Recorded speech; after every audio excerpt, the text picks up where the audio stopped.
Guys, কেমন আছেন আপনারা? আশা করি ভালো আছেন। আমি আপনাদের দোয়া আলহামদুলিল্লাহ ভালো আছি। তো প্রতিদিনের মতো আজকে একটা ব্লগ নিয়ে আসলাম। এখন বাজে দিনের 11টা। তো আমি উঠছি ছাদে উঠে দেখি, আরে আল্লাহ, আমার দেখেন পুদিনা গাছগুলা সব মরে গেছে কিন। ছাদে উঠে দেখি এই যে দেখেন পুদিনা গাছ আমার সবগুলা গাছ মরে যেতে কিন আছে। পরে আমি তাড়াতাড়ি গাছে পানি দিই সকালে আর বিকালে গাছে পানি, কিন্তু ওই যে আমি অসুস্থ থাকার কারণে আমি 2 দিন ছাদে উঠতে পারিনি। অসুস্থ বা একটু ব্যস্ত ছিলাম, এই কারণে আমি ছাদে উঠতে পারিনি। পরে যাক, আমি ছাদে উঠি এই অবস্থা দেখি, তাড়াতাড়ি গাছে আমি পানি দিলাম। পরে আমি চিন্তা করলাম যে আমার ভাই বোনদের সাথে একটু শেয়ার করি। আমার যারা দর্শক ভাই বন্ধু যারা আমাকে ভালোবাসে, যারা আমার পাশে আছে, তাদের সাথে একটু শেয়ার করি আর কি। তারপরে আপনাদের সাথে একটু শেয়ার করতেছি। দেখেন দেখেন আমার এই বেগুন গাছটা মরে যেতে গিয়ে আছে। সবগুলা গাছের একই অবস্থা। আর এই যে মানে লাল শাকের পাতা, এটা অনেক সুন্দরই উঠতেছে। আর ওই যে আমি বলছি না, আমি ছাদে উঠলে আমার অনেক ভালো লাগে। তা আপনাদের সাথেও শেয়ার করি। প্রতিদিন তার শেয়ার করি না, যেদিন আমি ছাদে উঠি বা আমার মোবাইল হাতে থাকে ওই দিন আপনাদের সাথে একটু শেয়ার করি আমার ছাদের আশেপাশের ভিউগুলা। দেখতে আপনাদের কাছে কেমন লাগে? আমার কাছে অনেক ভালো লাগে। তো আমি আপনাদের সাথে একটু শেয়ার করতেছি আর কি। আমি ছাদে উঠলে প্রতিদিন চতুর্দিক তাকাই, দেখি বা বিভিন্ন স্মৃতি আমার মনে পড়ে যায়। তো আজকে একটা স্মৃতি মনে পড়ে গেল। এই যে দেখেন, এখানে একটা পুকুর আছে, পুকুরে সব বাচ্চারা গোসল করতেছে। তো আমার ছোটকালের কথা মনে পড়ে গেল। এরকম ছোটকালে আমিও আমার চাচা তো ভাই বোন সবার সাথে পুকুরে গোসল করতাম। তো পুকুরে গোসল করতে গেলে আমরা মানে বলতাম যে দেখি কে কদ্দূর যাইতে পারে, এপার থেকে ওই পারে কে আগে যাইতে পারে। তো আমরা মানে পুকুর ঘাটে নামিয়ে এরকম করতাম। এরপরে মাটির নিচ থেকে মাটি লই একজন আরেকজনকে মেলামেলি করতাম।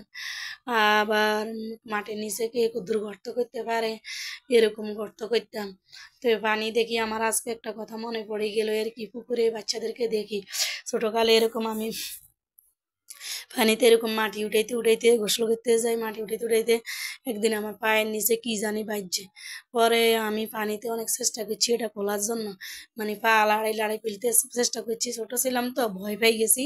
পরে আমি দৌড়ে উপরে মানে পানি থেকে চিৎকার দিতেছি। তো আমার বড় আম্মা, উনি আবার পুকুর ঘাটে ছিল। তো উনি বলতেছে কি কি, আমি আম্মা আমার পায়ের মধ্যে কি জানি লাগছে, ও তাড়াতাড়ি উঠে আয়। পরে আমি উপরে উঠে আসছি। আসার পরে আমার আম্মা মানে দেখি উনি হাসতেছে।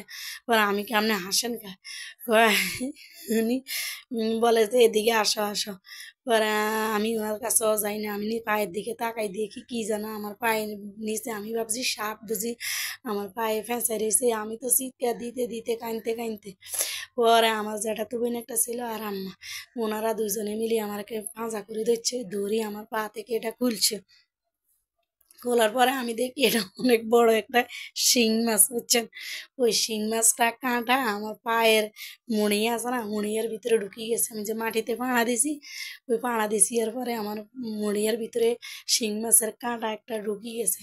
পরে ওনারা এটা টান দিয়ে বাইরে করছে। তো আজকে আমার এই কথাটা মনে পড়ে গেল আর কি। শিং মাছটা অনেক বড় ছিল। পরে এখন আমার হাসিও আসতেছে আর কি, কিন্তু ছোট তখন তো কান্না করছি আর এখন আমার হাসি আসতেছে। তো সবচেয়ে বড় কথা হলো যে আমার যে আম্মার কথা বলতেছি, আমার ওই আম্মাটা অনেক অসুস্থ। আজকে 1 মাস যাবত উনি বেডে, পায়খানা প্রস্রাব সব বিছানায়। সবাই আমার আম্মার জন্য দোয়া করবেন, আল্লাহ পাক যেন আমার আম্মাকে সুস্থ করে দেয়। সবাই আমার আম্মার জন্য দোয়া করবেন। উনি আর কি আমার জেঠি হয়। তো জেঠিকে আমরা আম্মা বলতাম ছোটোকালে আর কি, আমরা জেঠিরা আম্মা বলতাম। তো উনি আমার বড় জেঠি এবং ওনারকে আমরা বড় আম্মা বলে ডাকতাম। তো ওনাকে সবাই একটু দোয়া করবেন। আর এদিক দিয়ে দেখেন আমার গাছে টমেটোগুলা লাল হয়ে গেছে। তো বেশি লাল যেগুলা, এগুলা থেকে আমি দেখেন 2টা টমেটো আর কি আমি ছিঁড়ে নিলাম। এখান থেকে একটা আমার মেয়ে ছিঁড়তেছে, আমি বলি ছিঁড়ো। পরে এই একটা ছিঁড়ে নিছে। আর দেখেন কিছু কাঁচামরিচ কিছু বেগুন ছিঁড়ে নিলাম গাছ থেকে। আর এই যে আজকে লাউ শাকগুলো পুরোটাই কাটি ফেলাম, কারণ এগুলা লাল হয়ে যেতে কিনা আছে, এগুলা আর হইব না আর কি। তো শাকগুলা আমি মানে কেটে ফেলতেছি। আর নিচে দিয়ে আবার কুমড়া শাক উঠতেছে, কুমড়া গাছ উঠতেছে। এই যে চাল কুমড়া গাছ রুই দিলাম।